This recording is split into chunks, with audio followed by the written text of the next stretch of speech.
नमस्कार दोस्तों और स्वागत है आप सभी का करंट अफेयर अपडेटेड के इस यूट्यूब चैनल पर, जहां पर आज हम डिस्कस करने वाले हैं 6 फेब 2021 के इंपॉर्टेंट इवेंट्स के बारे में। चलिए लेक्चर की शुरुआत करते हैं और सबसे पहले देख लेते हैं कि आज हमें कौन कौन से इंपॉर्टेंट टॉपिक्स को कवर करना है।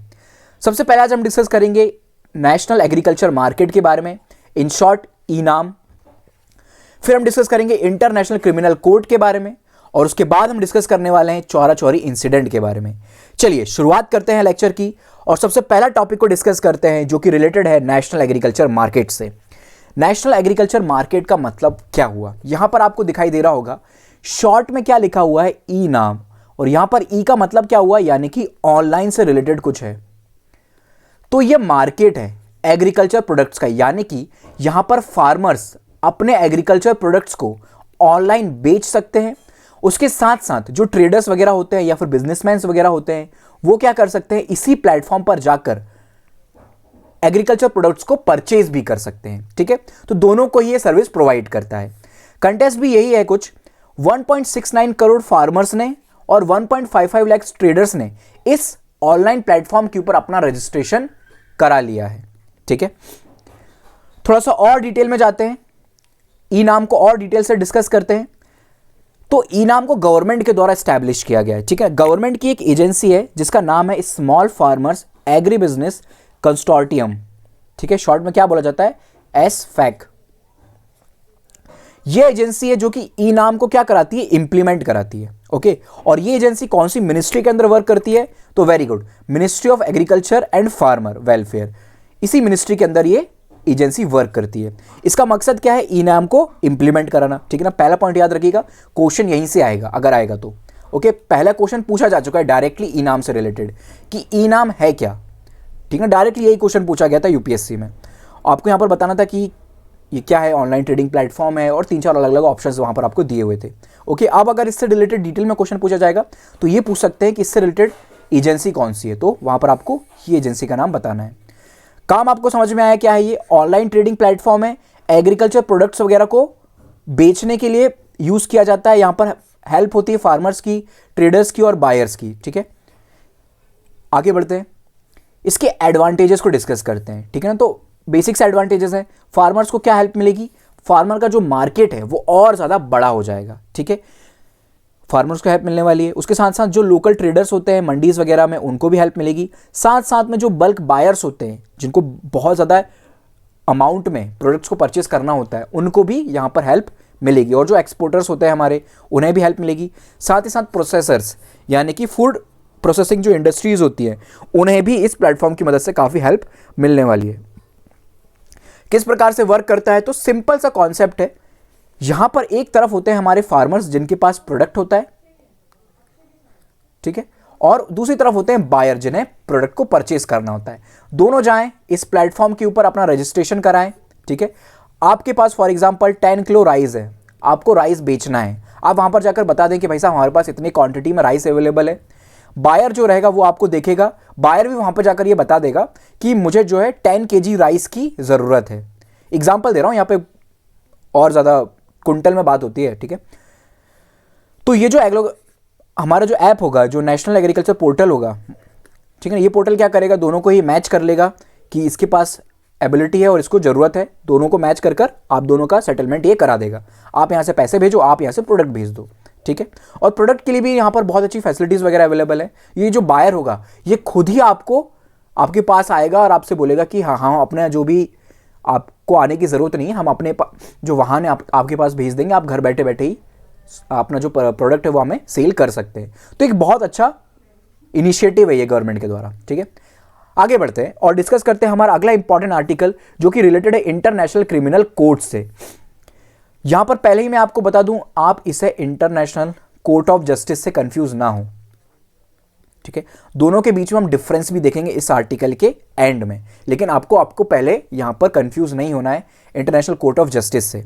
ये अलग है, इंटरनेशनल क्रिमिनल कोर्ट ये डिफरेंट बॉडी है। ठीक है, तो क्या कंटेस्ट है, क्यों ये बॉडी रिसेंटली न्यूज में है, तो देखिए एक फॉर्मर कमांडर्स हैं जिनका नाम है डोमिनिक ओग्वेन। कहां के थे ये कमांडर, तो युगांडा की जो रिबेल ग्रुप है उसके ये कमांडर हुआ करते थे, और इनके अगेंस्ट बहुत सारे ऐसे केसेस हैं such as war crime, crimes against humanity और मल्टीपल मर्डर्स का, ठीक ना, साथ साथ फोर्स मैरिज वगैरह की भी क्राइम है। इन सारे केसेस से रिलेटेड इनकी हियरिंग जो है वो चल रही है कहाँ पर, इंटरनेशनल क्रिमिनल कोर्ट में। इसीलिए ये कोर्ट रिसेंटली न्यूज़ में आया है। ये केस एज सच इंपॉर्टेंट नहीं होगा हमारे लिए, बट इंटरनेशनल क्रिमिनल कोर्ट हमारे लिए बहुत इंपॉर्टेंट है। इसको समझने की कोशिश करते हैं। सबसे पहले तो इंटरनेशनल क्रिमिनल कोर्ट के बारे में, इसका हेडक्वार्टर कहां पर सिचुएटेड है, तो इसका हेडक्वार्टर कहां पर है, the Hague, Netherlands. Hague Netherlands में इसका हेडक्वार्टर सिचुएटेड है, ठीक है। ये कोर्ट जो है किन केसेस से रिलेटेड इश्यूज से डील करता है, तो सबसे पहले अगर कहीं पर भी जिनोसाइड हुआ है, सच एज अगर आज के टाइम पर हिटलर होता, ठीक है, उसने क्या किया था, जूइस के अगेंस्ट जिनोसाइड किया था, तो अगर हिटलर के अगेंस्ट कहीं पर केस चलना होता तो कहां पर चलता, इस केस कोर्ट में चलता, ठीक है ना। वॉर क्राइम का केस हुआ वो भी इसी केस में चलेगा। आपने क्या किया है कि किसी देश के अगेंस्ट वॉर क्राइम कर दिया है, कहीं बहुत सारे मासूमों की आपने हत्या की है, तो वो क्या एक वॉर क्राइम है, वहां पर भी अगर आपके रिलेटेड केस है तो वो इस कोर्ट में चलेगा। और क्राइम्स अगेन ह्यूमैनिटी है, आप क्या कर रहे हो, ह्यूमैनिटी के अगेंस्ट क्राइम कर रहे हो, तब भी आपसे रिलेटेड केस इस कोर्ट में जा सकते हैं, ठीक है। ये जो कोर्ट है ये वर्ल्ड की पहली first permanent treaty based international court है, ओके। यानी कि इस कोर्ट को ट्रीटी के द्वारा एस्टैब्लिश किया गया, एक प्रॉपर ट्रीटी साइन हुई है। प्रॉपर ट्रीटी साइन हुई है तो किन के बीच में ये ट्रीटी साइन हुई होगी, इंटरनेशनल कम्युनिटीज के बीच में, ठीक है ना। यहां पर बहुत सारी कम्युनिटीज ने पार्टिसिपेट किया था, अलग अलग कंट्रीज ने पार्टिसिपेट किया था। उसके साथ साथ इंटरनेशनल जो फोरम्स होते हैं उन्होंने भी इस ट्रीटी में पार्टिसिपेट किया था, international forum such as United Nation, ठीक है। उस ट्रीटी का नाम क्या था जिस ट्रीटी से इस कोर्ट को स्टैब्लिश किया गया था, तो उस ट्रीटी का नाम है द रोम स्टैट्यूट। रोम में वो ट्रीटी साइन हुई थी कब, 1 जुलाई 2002 को। तो इस इंटरनेशनल क्रिमिनल कोर्ट को कब स्टैब्लिश किया गया है, 2002 में स्टैब्लिश किया गया है, ठीक है। तो ये 3-4 बेसिक पॉइंट को आप लोग याद रखिएगा, ठीक है। अगला इंपॉर्टेंट पॉइंट, इस कोर्ट की फंडिंग कहां से आती है, तो इस कोर्ट की फंडिंग जो है वो स्टेट पार्टीज यानी कि जो भी पार्टीज इसकी मेंबर हैं वो इसको फंड प्रोवाइड करती हैं। उसके साथ साथ जो इंटरनेशनल ऑर्गेनाइजेशन होती हैं सच एज यूनाइटेड नेशन है, एनजीओज होते हैं, इंडिविजुअल्स होते हैं, बड़ी बड़ी जो कॉर्पोरेशंस होती है वो सभी इस कोर्ट को फंड प्रोवाइड करती हैं, ठीक है। कमेंट बॉक्स में आप मुझे ये बताइए कि क्या इंडिया इंटरनेशनल क्रिमिनल कोर्ट का मेंबर है या नहीं, ठीक है। क्या इंडिया इंटरनेशनल, चलिए आगे बढ़ते हैं और क्वेश्चन आपको एक और क्वेश्चन में ऐड कर दूंगा आगे लेक्चर में, ठीक है। इस कोर्ट की कंपोजिशन को हम डिस्कस करते हैं सबसे पहले कि किन किन लोगों से मिलकर ये बॉडी बनी होती है। तो सबसे पहले यहाँ पर एक मैनेजमेंट बॉडी होती है, एक लेजिस्लेटिव बॉडी होती है जो इसके ऊपर रूल करती है, ठीक है ना, यानी कि सारा मैनेजमेंट वगैरह इस कोर्ट का संभालती है, ठीक है। हर एक पार्टी जो है, यानी कि यहाँ पर पार्टीज का मतलब क्या हुआ, जजेस हुए, हर कंट्रीज से यहाँ पर जजेस जाते हैं, ओके। और अगर कहीं किसी केसेस से रिलेटेड जजमेंट देना हुआ तो वो जो जजेस होंगे उनका इक्वल वोट होगा, यानी कि हर एक जज का 1 वोट होगा, ओके। और जो भी डिसीजन वगैरह लिया जाना है वो उन्हीं वोट से लिया जाना है। The assembly is presided over by president and 2 vice president who are elected by the members to 3 years term. चलिए आगे बढ़ते हैं। अब इस इंटरनेशनल क्रिमिनल कोर्ट की कुछ क्रिटिसिज्म भी हैं। सबसे पहला क्रिटिसिज्म, मान लीजिए कि आपने जीनोसाइड किया हुआ है, ओके। चाइना के ऊपर बहुत सारे केसेस लगते हैं, रशिया के ऊपर बहुत सारे आरोप वगैरह लगते हैं और वो साबित भी हो जाते हैं, ओके। मान लीजिए कि रशिया, चाइना जो है वो वॉर क्राइम कर रहा है इंडिया के अगेंस्ट, बात साबित हो गई, जजमेंट भी सुना दिया, बट इस कोर्ट के पास अरेस्ट करने की पावर नहीं है, ठीक है। ये कोर्ट क्या कर सकता है, सिर्फ अपना वर्डिक्ट सुना सकता है, इससे ज़्यादा ये कुछ नहीं कर सकता, ओके। चाइना का कुछ भी नहीं बिगड़ेगा। उसके बाद insufficient checks and balance on the authority of ICC prosecutor, कोई चेक एंड बैलेंस नहीं है उनके ऊपर। जो भी प्रोसिक्यूटर वहाँ के होते हैं वो जो चाहे वहाँ पर जाकर बोल सकते हैं। उसके बाद ऐसा कई बार आरोप लगते हैं इस कोर्ट के ऊपर कि ये जो कोर्ट है वो बायस्ड है और जो वेस्टर्न कंट्रीज़ हैं उनके इन्फ्लुएंस में आकर अपना जजमेंट सुनाता है। उसके साथ साथ यहाँ पर क्या होता है, जो इंटरनेशनल क्रिमिनल कोर्ट है can not mount successful cases without state corporation in problematic for several reasons, ठीक है ना। यानी कि यहाँ पर अगर किसको किसी के अगेंस्ट केस सुनाना है तो उस स्टेट की परमिशन भी इसको लेनी होगी ना, या बिना स्टेट के कॉर्पोरेशन के ये वर्क नहीं कर सकता। इसको क्या ज़रूरत है, हमने देखा था अभी फंडिंग वगैरह के लिए स्टेट की ज़रूरत है। फंडिंग यहाँ से कहाँ से आती है, जो कंट्रीज की मेंबर है वही इसको फंड प्रोवाइड करती है, तो ऑब्वियस ही बात है ये उन कंट्रीज़ के अगेंस्ट वर्डिक्ट सुनाने से पहले क्या करेगा, थोड़ा सा हिचकिचाएगा। तो ये सारे क्रिटिसिज्म है इंटरनेशनल क्रिमिनल कोर्ट के। चलिए आगे बढ़ते हैं और अब डिफरेंसेस देख लेते हैं हम इंटरनेशनल कोर्ट ऑफ जस्टिस और इंटरनेशनल क्रिमिनल कोर्ट के बीच में। ओके, सबसे पहले जो आईसीजे है उसको इस्टेब्लिश किया गया था 1946 में और आईसीसी को 2002 में इस्टेब्लिश किया गया था। जो आईसीजे है वो यूनाइटेड नेशन की बॉडी है। ओके, यूनाइटेड नेशन के अंडर वर्क करता है, जबकि ये जो है आईसीसी ये इंटरनेशनल यूनाइटेड नेशन की बॉडी नहीं है। दोनों का हेडक्वार्टर सेम जगह लोकेटेड है, हेग नीदरलैंड्स। कौन से टाइप के केसेस डील करते हैं आईसीजे के द्वारा? तो दो पार्टीज के बीच में अगर कहीं पर कोई डिस्प्यूट है, सच एज इंडिया और पाकिस्तान के बीच में कोई डिस्प्यूट है तो आप उसको यहां पर लेके जा सकते हो। इंडिया चाइना के बीच में कोई डिस्प्यूट है तो वो यहां पर जा सकता है, ठीक है। बॉर्डर से रिलेटेड कोई मैटर हुआ, सोवरेनिटी से कोई मैटर हुआ, ठीक है ना, मैरीटाइम डिस्प्यूट हुआ, ट्रेड वगैरह से रिलेटेड, नेचुरल रिसोर्सेज से रिलेटेड, ह्यूमन राइट्स से रिलेटेड, वो सारे केसेस को आप आईसीजे में लेकर जा सकते हैं, ठीक है ना। सच उसके अलावा आईसीसी में जिनोसाइड हुआ, क्राइम्स अगेंस्ट ह्यूमैनिटी हुआ, वॉर क्राइम हुआ, ये सारे केसेस यहाँ पर डील किए जाते हैं। फंडिंग हम देख चुके हैं, आईसीसी की फंडिंग कहाँ से आती है, और जो आईसीजे है उसकी फंडिंग यूनाइटेड नेशन से आती है, ठीक है ना। यूनाइटेड नेशन की बॉडी है तो ऑब्वियस ही बात है यूनाइटेड नेशन इसको फंड करता है। अब कमेंट में आपको ये बताना है इंडिया इनमें से किसका मेंबर है। क्या इंडिया आईसीजे का मेंबर है या फिर इंडिया आईसीसी का मेंबर है, या दोनों का ही मेंबर नहीं है, ये आपको कमेंट बॉक्स में मुझे बताना है, ठीक है। चलिए आगे बढ़ते हैं, अगला आर्टिकल डिस्कस करते हैं जो कि रिलेटेड है प्रधानमंत्री मातृ वंदना योजना से रिलेटेड। मातृ यानी कि क्या हुआ, कुछ मॉम से रिलेटेड होने वाला है, ठीक है, यानी कि प्रेग्नेंट लेडीज से रिलेटेड होने वाला है खास करके ये। ओके, अब कंटेस्ट डिस्कस करते हैं। रिसेंटली क्या कंटेस्ट है, इस योजना के तहत, इस स्कीम के तहत अभी तक 1.75 करोड़ वुमेन्स को फाइनेंशियल बेनिफिट हुआ है, ठीक है ना। टोटल अमाउंट कितना दिया गया है, तो 5,931.95 करोड़ अभी तक दिए जा चुके हैं 1.75 करोड़ वुमेन्स को, ठीक है। अब ये स्कीम है क्या, किन चीज़ों से रिलेटेड डील करती है, उसके बारे में समझ लेते हैं। ये जो स्कीम है मातृ वंदना योजना, ये मैटरनिटी बेनिफिट प्रोग्राम है, मैटरनिटी बेनिफिट प्रोग्राम है।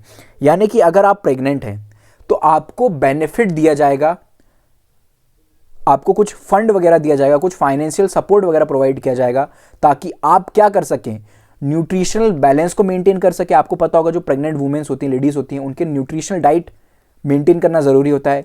साथ ही साथ मेडिकल सपोर्ट वगैरह प्रोवाइड किया जाएगा, दवाइयाँ वगैरह की अगर कभी ज़रूरत पड़ती है। उसके साथ साथ डिलीवरी के टाइम पर भी आपको पैसे वगैरह दिए जाएंगे, ताकि आपकी डिलीवरी जो है वो एक प्रॉपर हॉस्पिटल में हो सके। और जब चाइल्ड वगैरह किसी फैमिली में बॉर्न होता है तो जो फाइनेंशियल बर्डन है उस फैमिली के ऊपर बढ़ जाता है, तो उसमें भी हेल्प प्रोवाइड की जाएगी फैमिली की, ठीक है। ये जो स्कीम है कब आई थी, तो 1 जनवरी 2017 में ये स्कीम आई है। किसके द्वारा इंप्लीमेंट की जाती है, ऑब्वियस ही बात है गवर्नमेंट के द्वारा की जाती है, सेंट्रल स्पॉन्सर्ड स्कीम है। बट कौन सी मिनिस्ट्री डील करती है, तो ministry of women and child development, इस मिनिस्ट्री के द्वारा इस स्कीम को डील किया जाता है। यहां पर मकसद, मतलब क्या हुआ, मैं ये जो बोल रहा हूं कि ministry of women and child development जो है इस स्कीम को इंप्लीमेंट कराता है। मकसद ये है इसका, मतलब ये है इसका कि अगर फंड वगैरह चाहिए होंगे तो बजट पेश होता है, बजट तो फाइनेंस मिनिस्ट्री पेश करती है, तो फाइनेंस मिनिस्ट्री को ये बात बताना कि हमें इस स्कीम के अंदर इतना पैसा चाहिए, ये बात कौन बोलेगा जाकर, ministry of women and child development, ये जाकर फाइनेंस मिनिस्ट्री को बोलेंगे, फिर फाइनेंस मिनिस्ट्री उसको बजट में आगे रखेगा, ठीक है। ये उसका मतलब होता है। डायरेक्ट बेनिफिट ट्रांसफर होता है, यानी कि डायरेक्ट आपके अकाउंट में पैसे आ जाएंगे इस स्कीम के तहत, ठीक है। Pregnant women's and lactating mothers दोनों को यहाँ पर बेनिफिट प्रोवाइड किया जाता है, यानी कि सिर्फ जब आप प्रेग्नेंट हैं तब तक ही नहीं, जब आप लैक्टेटिंग मदर्स होती हैं, ठीक है, तब भी आपको इस स्कीम के तहत फंड मिल सकता है, बेनिफिट मिल सकता है, ओके। हाँ, लेकिन एक खास बात, ये जो फंड वगैरह दिया जाता है for the first child in the family, जब फर्स्ट चाइल्ड होता है फैमिली में तभी दिया जाता है। सेकेंड चाइल्ड के लिए स्कीम में आप एलिजिबल नहीं हैं। कितना पैसे मिलते हैं, तो 5,000 रुपीज़ दिए जाते हैं, अलग अलग इंस्टॉलमेंट में आपको ये पैसे दिए जाएंगे, ठीक है। क्या आपको क्या करना होगा ये बेनिफिट अवेल करने के लिए, सबसे पहले तो आपको रजिस्ट्रेशन कराना होगा कि हम प्रेग्नेंट हैं, प्रेगनेंसी वगैरह के लिए रजिस्ट्रेशन कराना होगा। उसके साथ साथ आपको जो चेकअप्स होते हैं वो चेकअप्स कराने होंगे, और उसके बाद रजिस्ट्रेशन कराना होगा चाइल्ड बर्थ की, जब आपका बच्चा हो जाएगा तब आपको उसका रजिस्ट्रेशन कराना होगा। उसके साथ साथ वैक्सीन, जो प्राइमरी वैक्सीन वगैरह दी जाती हैं चाइल्ड के बर्थ के तुरंत बाद, वो वैक्सीनेशन आपको कराना होगा, तब आपको ये बेनिफिट दिया जाएगा। कितनी अच्छी बात है। इसके अलावा एक और योजना है जननी सुरक्षा योजना, इसके तहत भी वुमेन्स को 6,000 रुपीज दिए जाते हैं।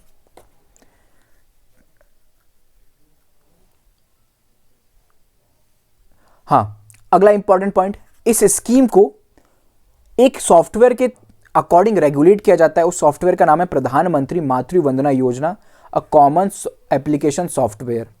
ठीक है ना। इस एप्लीकेशन सॉफ्टवेयर के तहत ये देखा जाता है कि कितने लोगों ने रजिस्ट्रेशन कर चुके हैं, कितने लोगों को फंड वगैरह एलोकेट किया जा चुका है। ये सारे काम इस सॉफ्टवेयर से होते हैं। चलिए अब जननी सुरक्षा योजना के बारे में भी कुछ बेसिक सी बातें डिस्कस कर लेते हैं। सबसे पहला पॉइंट, तो ये जो योजना है ये 100% सेंट्रल स्पॉन्सर्ड स्कीम है। मकसद क्या है इसका, reducing maternal and infant mortality rate.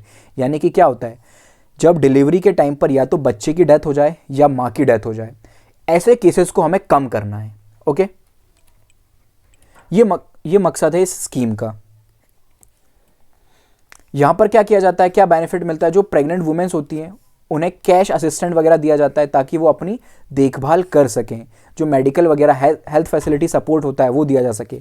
अगर गवर्नमेंट हॉस्पिटल्स में फैसिलिटीज़ अवेलेबल नहीं है तो वो प्राइवेट हॉस्पिटल्स में भी जाकर फैसिलिटीज़ का यूज़ कर सकती हैं। ठीक है, इसके तहत उन्हें 6,000 रुपीज़ दिए जाते हैं।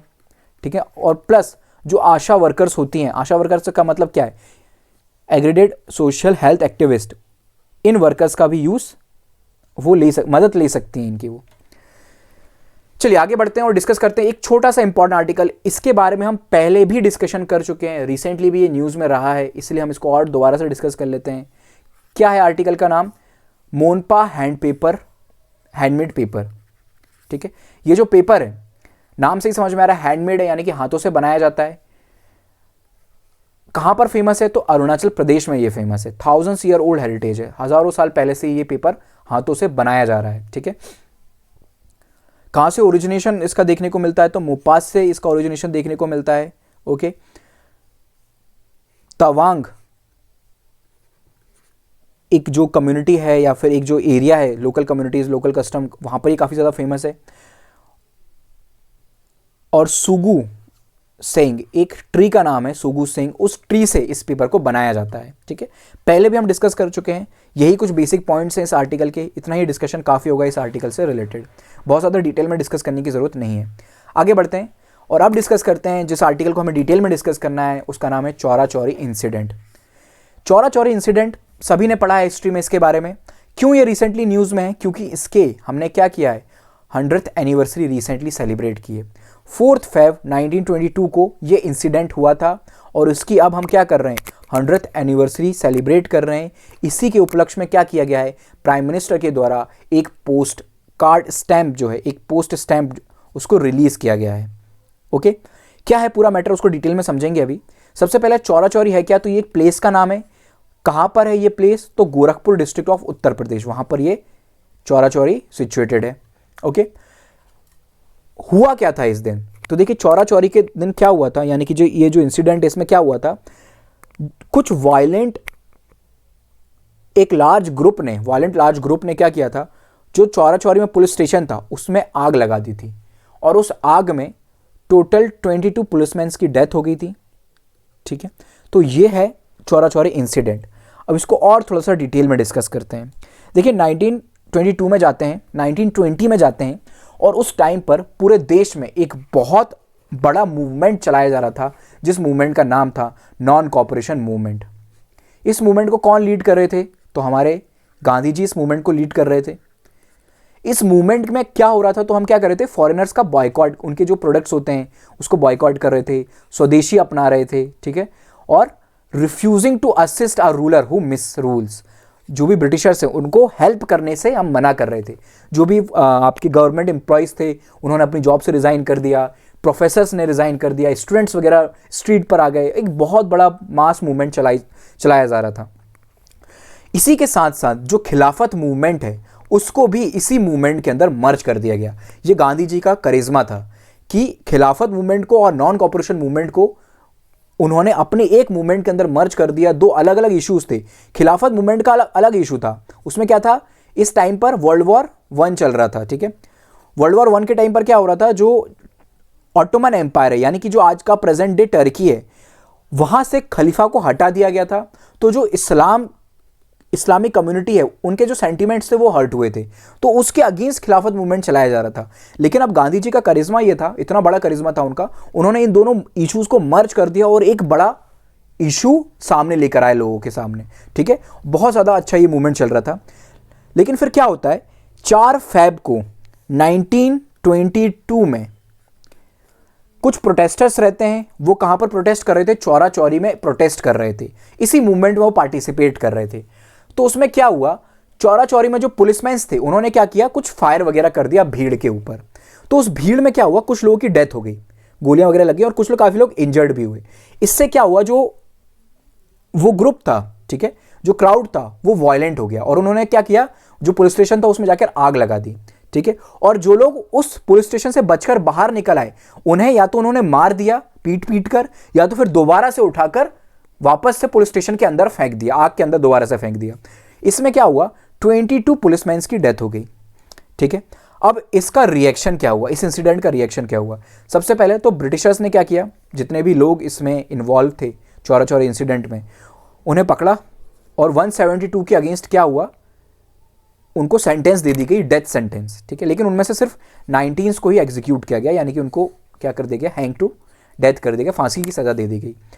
इसका रिएक्शन गांधी जी के ऊपर क्या हुआ, या फिर जो मूवमेंट चल रहा था नॉन कॉपरेशन मूवमेंट, उसके ऊपर क्या हुआ। तो गांधी जी ने क्या किया, जैसे ही इंसिडेंट हुआ, गांधी जी ने अपने मूवमेंट को रोक दिया वहीं पर कि नहीं, अब हम आगे नॉन कॉपरेशन मूवमेंट के साथ आगे नहीं बढ़ेंगे। क्यों, क्योंकि वायलेंस हो गया है। और आपको पता है गांधी जी कितने अगेंस्ट थे वायलेंस की। उनका जो पूरा प्रिंसिपल था वो नॉन वायलेंस के ऊपर बना हुआ था। किसी भी प्रकार का वायलेंस गांधी जी टॉलरेट नहीं करते थे, ठीक है। और वो क्या करते हैं, इस मूवमेंट को सपोर्ट करना बंद कर देते हैं, नॉन कॉपरेशन मूवमेंट को बंद कर देते हैं। चौरा चौरी जो इंसिडेंट होता है उसको वो क्रिटिसाइज करते हैं कि ये इंसिडेंट नहीं होना चाहिए था, ओके। कब सस्पेंड कर दिया जाता है, तो 12 फरवरी 1922 को ये मूवमेंट को फॉर्मली सस्पेंड कर दिया जाता है। और अदर्स लीडर जो होते हैं उस टाइम पर हमारे, वो किस प्रकार से रिएक्ट करते हैं। जवाहरलाल नेहरू और जो अदर लीडर्स थे वो शॉक्ड हो गए कि इतना अच्छा मूवमेंट चल रहा है, इतना अच्छा मास पार्टिसिपेशन हमें इसमें देखने को मिल रहा है, गांधी जी ने क्यों इस मूवमेंट को रोक दिया, ठीक है। तो वो सरप्राइज्ड थे। उसके साथ साथ मोतीलाल नेहरू और CR दास, ठीक है, चित्तरंजन दास, ये लीडर्स क्या करते हैं ना, ये गांधी जी के डिसीजन से खुश नहीं थे। तो ये क्या करते हैं, कांग्रेस से बाहर जाकर एक दूसरी पार्टी बना लेते हैं। उस पार्टी का नाम था स्वराज पार्टी, और यही स्वराज पार्टी फिर आगे जाके इलेक्शंस वगैरह में पार्टिसिपेट करती है।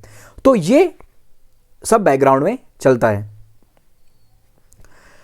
अब गांधी जी जस्टिफिकेशन क्या देते हैं अपने मूवमेंट को सस्पेंड करने के लिए, तो वो ये बात बोलते हैं, फेथ इन नॉन वायलेंस, हमें लोगों के अंदर फेथ इन नॉन वायलेंस को जगाने की ज़रूरत है, ओके। और लोग अभी तक नॉन वायलेंस का सही मतलब नहीं समझ पाए। गांधी जी लोगों को ये बात समझाना चाहते थे कि अगर हम नॉन वायलेंट तरीके से प्रोटेस्ट करेंगे तो जो ब्रिटिशर्स होंगे ना, उनके पास कोई रास्ता नहीं होगा हमें यहाँ से हटाने का, ठीक है।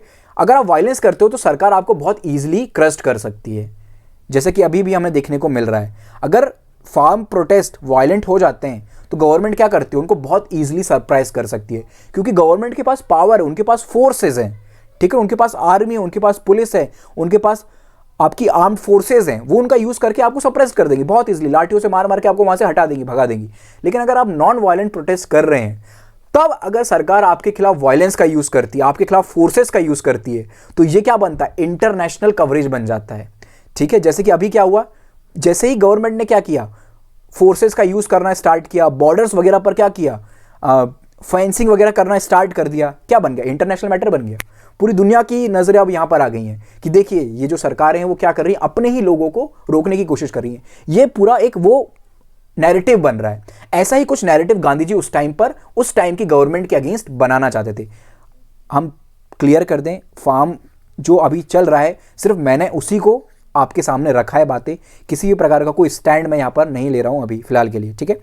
तो गांधी जी ने क्या बोला, अगर वायलेंस हमारे लिए यूज करते, हमारे अगेंस्ट यूज करते हैं, तो जो ब्रिटिशर्स का ट्रू फेस है वो लोगों के सामने आएगा, जनता के सामने उनका असली चेहरा आ जाएगा, लोग पूरी दुनिया के सामने ब्रिटिशर्स का ये चेहरा आ जाएगा कि देखिए ये अपने जो प्रजा है, जो अपनी ये पब्लिक है, उसके अगेंस्ट किस प्रकार से यूज करते हैं ब्रिटिशर्स फोर्सेस का। तो गांधी जी का पूरा जो मूवमेंट्स था वो इसी आइडियोलॉजी के ऊपर बेस्ड था। इसका इमीडिएट रिजल्ट क्या हुआ, तुरंत क्या हुआ, जो गांधी जी ने जैसे ही मूवमेंट को विड्रॉ किया उससे क्या हुआ, जो एनर्जी चैनलाइज्ड हो गई थी, जो यूथ सड़कों पर आ गए थे, अब उन्हें समझ में नहीं आ रहा था कि अब हमें क्या करना है।